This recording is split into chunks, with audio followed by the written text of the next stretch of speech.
BJP মার্কা কিছু লোককে পাঠানো হচ্ছে ডিএমদের মাথার উপরে খবরদারি করার জন্য। কৃষ্ণনগরে সভা থেকে অভিযোগ মমতা বন্দ্যোপাধ্যায়ের। গীতাপাঠ তো আমরা সবাই বাড়িতে করি, পাবলিক মিটিং করার কি দরকার আছে?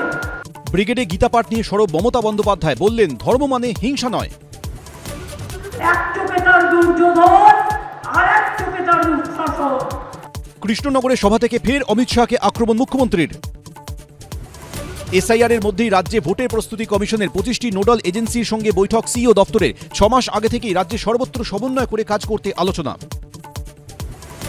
খুনের চক্রান্তে ধাক্কা ট্রাক চালাচ্ছিল আলিম, ফের দাবি ভোলানাথের। ভোট প্রস্তুতিতে এজেন্সিগুলির সঙ্গে বৈঠকে সিইও। অনিকেত মামলায় সুপ্রিম কোর্টও ধাক্কা রাজ্যে, দেখুন ছক ভাঙা 6টা।